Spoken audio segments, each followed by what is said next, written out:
Welcome to the Maternal Immunisation section of Module 10. This lecture has been prepared by Dr. Chrissy Jones and Professor Paul Heath from St George's, University of London. This lecture will cover the key concept of maternal vaccination. We'll look together at the vaccines which currently have recommendations for use in pregnancy, namely tetanus, influenza and pertussis. Finally, we'll have a look at two of the vaccines in the vaccine pipeline which could have a significant effect on infant mortality and morbidity in the future, GBS and RSV. Firstly, turning our attention to the core concept of maternal vaccination. Vaccines are delivered to women in pregnancy in order to induce a protective immune response in the mother. This in turn increases the transplacental transfer of vaccine-specific immunoglobulin G to the infant, and this provides protection against the vaccine-specific infection right from birth until the infant has either mounted a protective immune response to the primary infant vaccines or the period of high risk has passed, and this would be the case for infections such as Group B streptococcus. Maternal vaccination protects the mother from infection too. Therefore, the mother does not transmit infection to the infant. A further mechanism of protection may be an increase in vaccine-specific IgA in breast milk, providing protection from mucosal infection in the infant.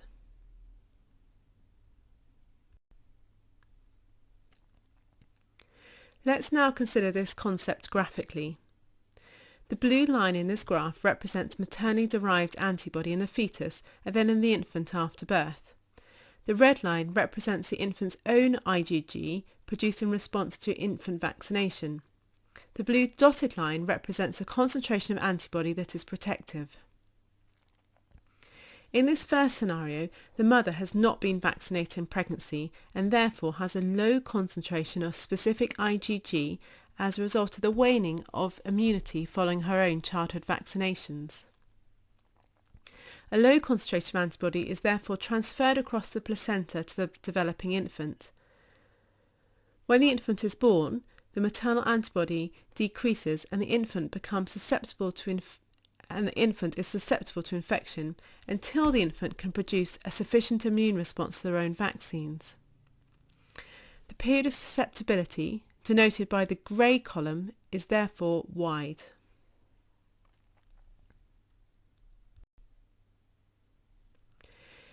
In this second scenario, the mother has been immunised in pregnancy. The mother therefore has high concentrations of antibody which are transferred across the placenta to the infant. The infant is protected right from birth. The maternally derived antibody also wanes at the same rate as before, but because the starting point was higher, the period of time where the infant has antibody levels below the protective threshold is reduced, therefore closing the window of susceptibility to infection.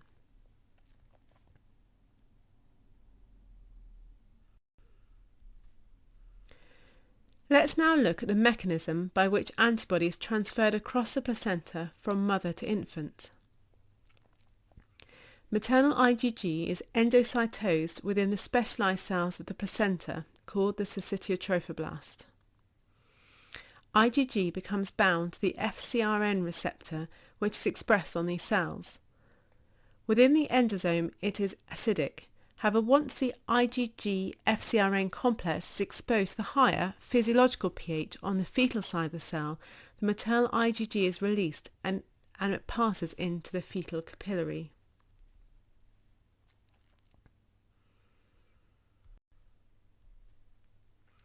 So, we've seen that IgG is transferred across the placenta bound to the receptor called the FcRn.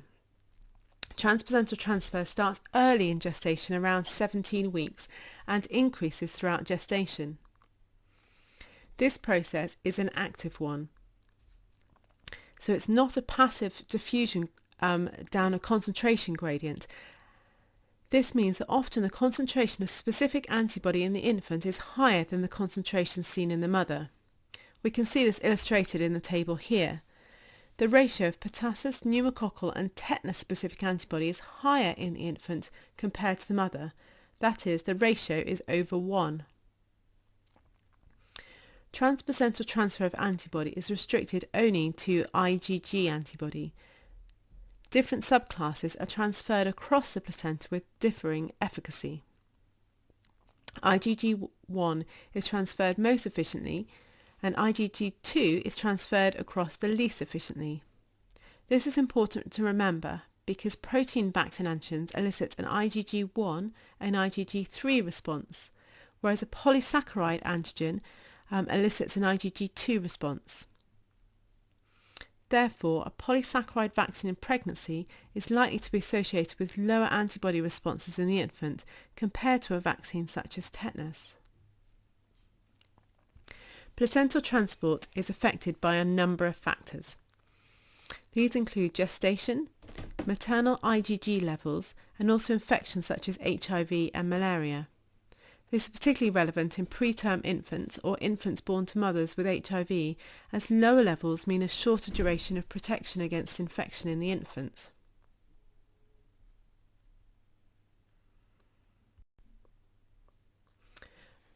A final concept which we'll consider is the safety of vaccines in pregnancy. Safety is a concern that pregnant women are particularly concerned about. However, assessing safety of vaccines in pregnancy is not straightforward. Pregnancy itself is associated with adverse events, and discriminating vaccine-related adverse events from events such as miscarriage, preterm birth and congenital malformations that have occurred anyway can be challenging. In order to assess these adverse events, it's important to know the background rate of adverse events that would occur naturally in pregnancy. For example, miscarriage occurs in around 10 to 15% of all pregnancies, and 3% of births are associated with congenital malformations. So just because two events are temporarily associated, this does not mean the vaccine is responsible for the adverse event. And we'll look at ways in which the safety of vaccines have been assessed later on in the talk. In future studies, it's essential we collect data and define events in a standardised way to allow comparisons to be made between studies. Gaia is an international consortium set up to define these parameters to make safety assessment more standardised in future clinical trials.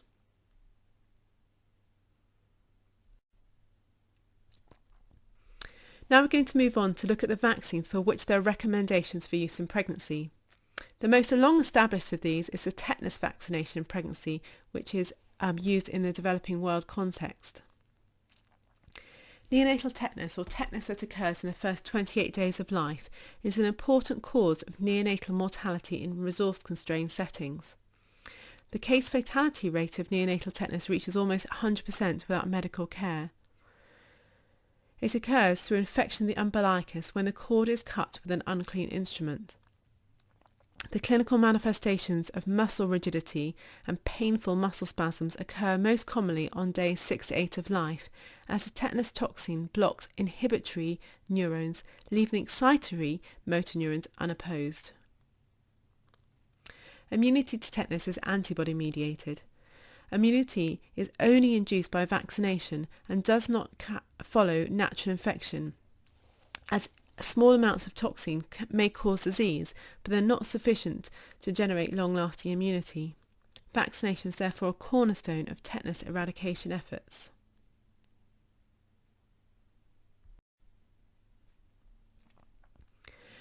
Tetanus toxin is inactivated with formaldehyde to produce tetanus toxoid and absorbed onto aluminium salts to increase the immunogenicity.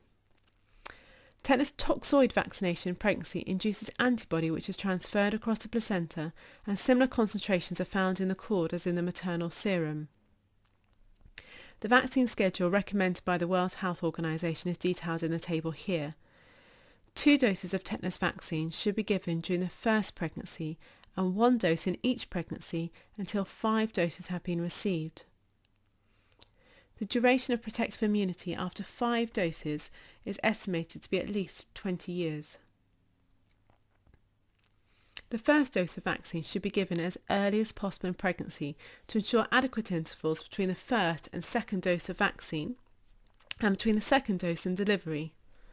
This is because longer intervals are associated with higher antibody responses which have a longer duration in the mother and in the infant. Given women in developing countries often present late in pregnancy for antenatal care, Often the first dose is given around 5 to 6 months of gestation, but ideally it be given much earlier in pregnancy.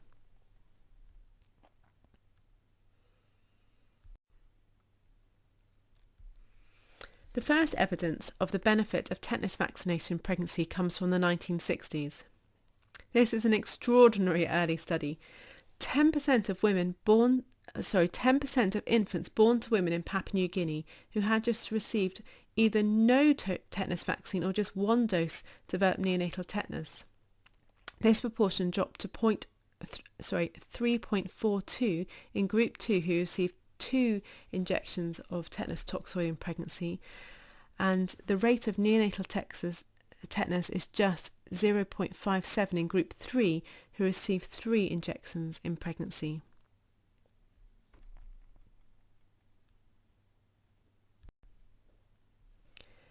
The efficacy of 2 doses of maternal tetanus toxoid as a strategy to prevent neonatal tetanus mortality has been convincingly demonstrated in many subsequent clinical studies, with efficacy ranging between 80 and 100%.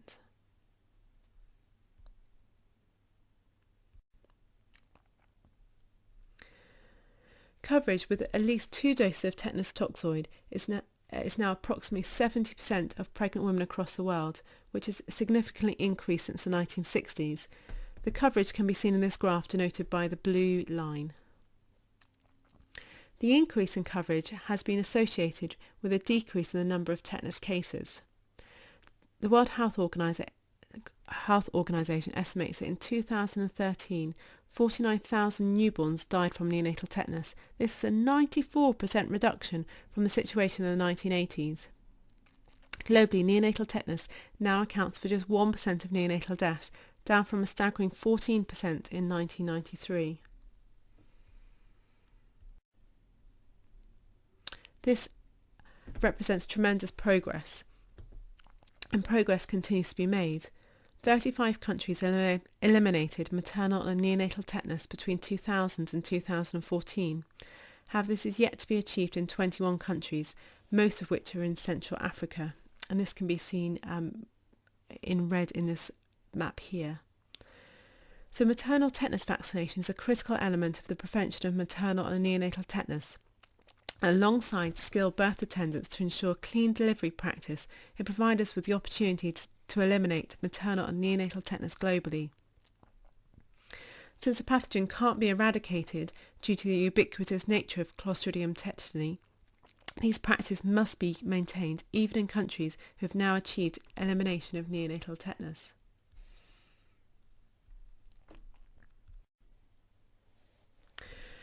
Moving on now to look at influenza vaccine in pregnancy.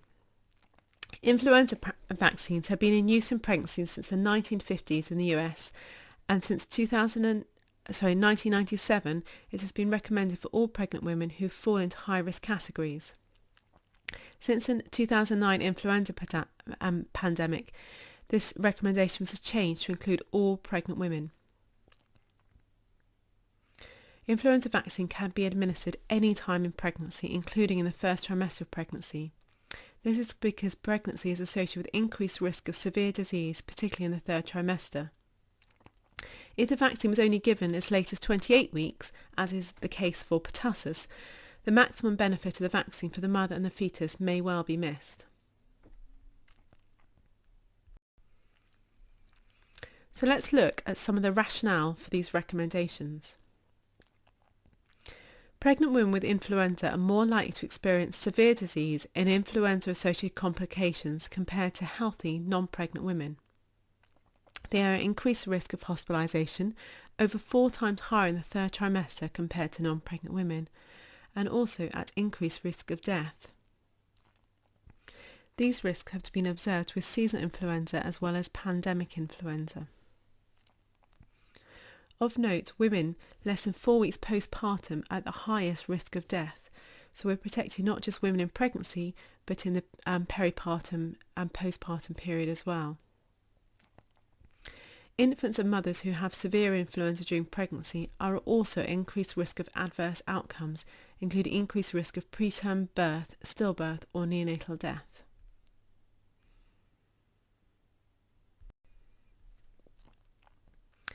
Preventing maternal infections may decrease the risk of infection in young infants, and this is important because young infants are at increased risk of influenza-associated complications. From this graph here we can see that infants less than 6 months old with influenza have higher rates of hospitalisation than any other age group. Influenza vaccines are not approved for use in children less than 6 months, therefore this group of infants cannot be protected by infant vaccination. So we've seen that there's a need for influenza vaccine to prevent infection in the mother, the fetus and the infant.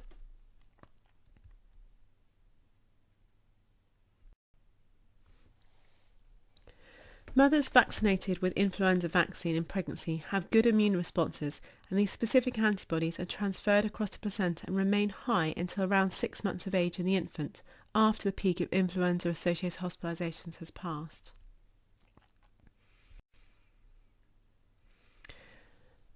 So there's substantial evidence for benefit of antenatal influenza vaccine for both the mother and the infant.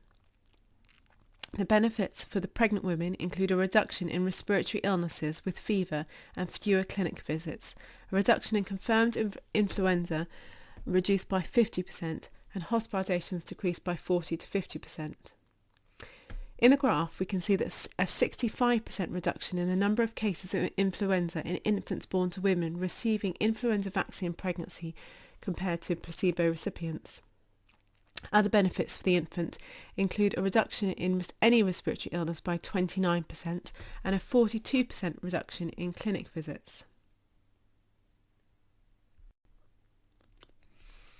A number of other studies have confirmed the efficacy of antenatal influenza vaccine for infants.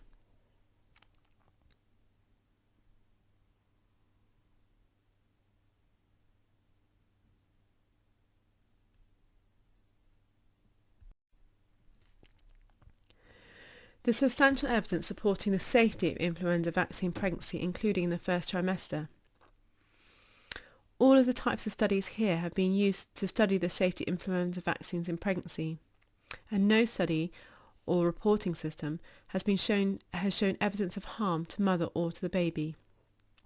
So these include clinical experience since 1950, population-based studies, databases linking vaccination history with clinical outcomes, clinical trials including randomised controlled trials, post-marketing surveillance from vaccine manufacturers, giving us substantial confidence that flu vaccine is safe in all trimesters in pregnancy. Let's move on now to look at pertussis vaccine in pregnancy.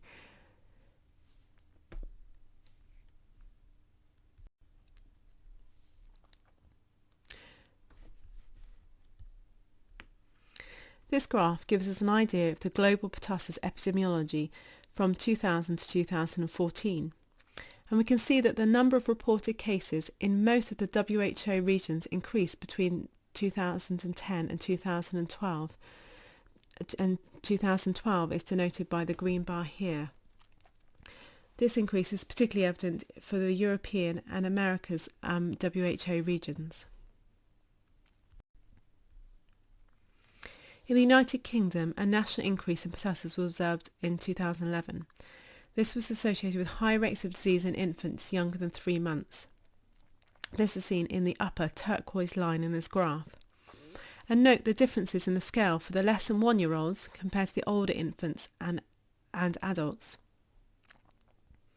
In 2012 alone, there were 14 pertussis-associated deaths in young infants, higher than at any other point since the 1970s.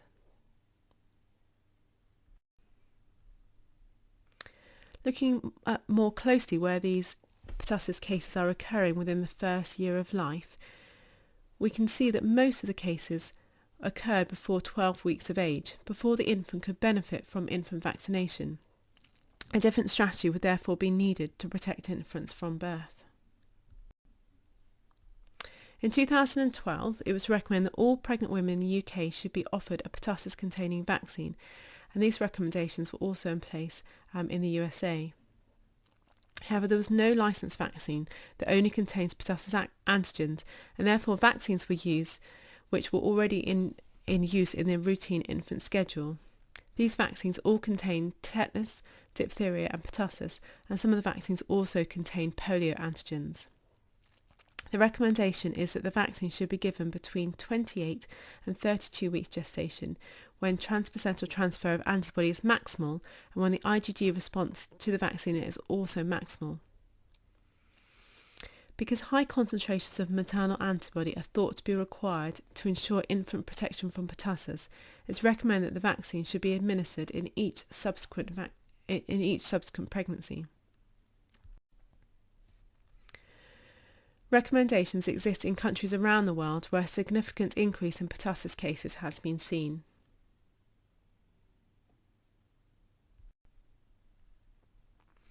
Two studies from the UK have demonstrated the high effectiveness of this approach, both showing vaccine effectiveness of more than 90% in protecting infants less than 3 months of age from pertussis.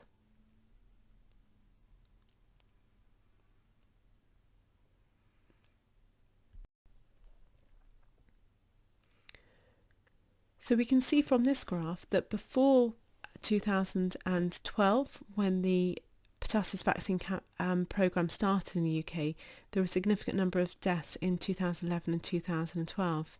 However, since 2012, only one pertussis-related death has occurred, and this was in an infant whose mother was vaccinated just 7 days before delivery.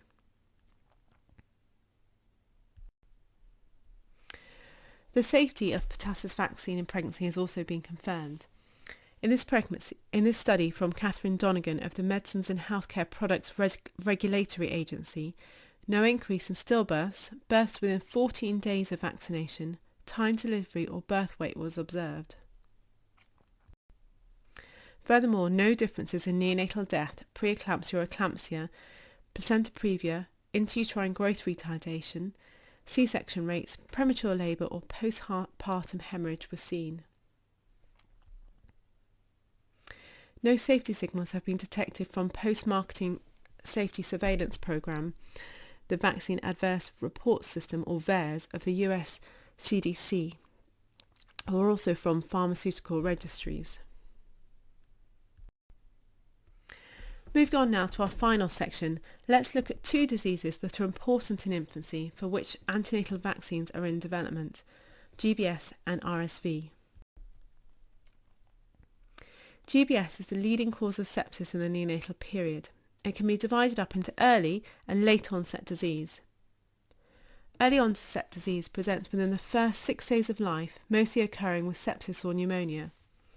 Early onset disease accounts for 60 to 70% of Group B strep disease. Most infants with early onset disease present very early indeed, with 90% presenting in the first 24 hours of life. Therefore, there's no opportunity for an infant GBS vaccine to protect infants against the peak of disease. And whilst intrapartum antibiotics has reduced early onset disease, it hasn't eliminated it, and it has no impact on late onset disease. There are 10 different serotypes that cause disease, as well as some non-typable strains. However, 5 serotypes account for over 94% of disease. Ideally, a vaccine would cover all of these serotypes to have a maximum impact on disease, and a vaccine covering all these serotypes is currently in development. The target for Group B strep vaccines is the capsular polysaccharide of Group B strep. However, capsular polysaccharide is only modestly immunogenic, and therefore it's conjugated to a protein carrier. Most vaccines are coupled to either tetanus toxoid.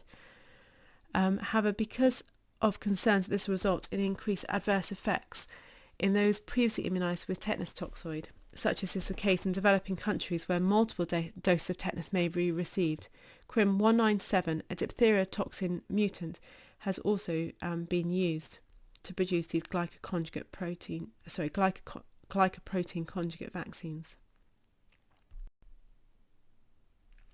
So the first GBS conjugate vaccines were against just one serotype of GBS.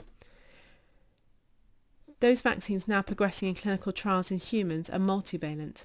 The best candidate for a vaccine would include GBS serotypes which represent the majority of GBS disease and therefore have a maximum potential to prevent disease. So a vaccine covering serotypes 1A, 1B, 2, 3 and 5 is in development. However, trivalent vaccine is much further progressed and has been used in double-blind randomised controlled trials among pregnant and non-pregnant women in South Africa, Canada and Belgium. Although large-scale studies are still needed to adequately evaluate the safety and effectiveness of maternal GBS vaccine, current evidence suggests a GBS vaccine will play an important role in preventing maternal and neonatal GBS.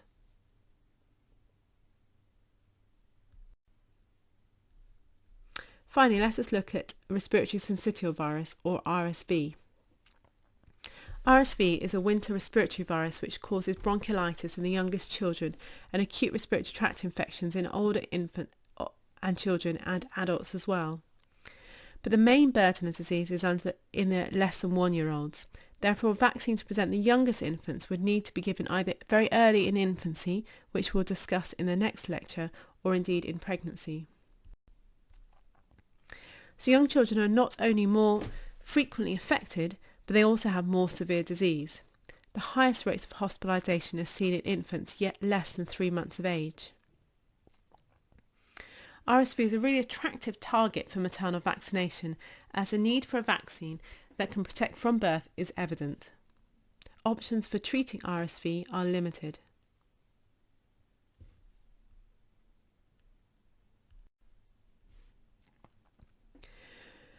Maternal RSV-specific antibody is efficiently transferred across the placenta, and high levels of RSV-specific antibody protect the infants against RSV infection during the first 3 to 6 months of life. This would delay the acquisition of RSV infection until later in infancy, or perhaps just allow a reduced severity of disease in the youngest infants. Unfortunately, there's no RSV vaccines currently licensed or in use in clinical practice. However, there are a multitude of vaccines currently in the pipeline. These include live attenuated, whole inactivated, particle-based, subunit vaccines based on the attachment G or fusion F surface glycoproteins of RSV, nucleic acid, gene-based vectors, and combination or immunoprophylaxis. The most advanced of the candidates are the Novavax RSV F nanoprotein vaccine and the GSK RSV F protein. An ideal vaccine for pregnant women would be a non-live antigen which can be administered as a single dose during the second or third trimester of gestation that would be sufficient to elicit a prompt immunogenic response resulting in high RSV-specific IgG in the mothers, and also would remain sufficiently high in the infant to allow protection in the first few weeks and months of life.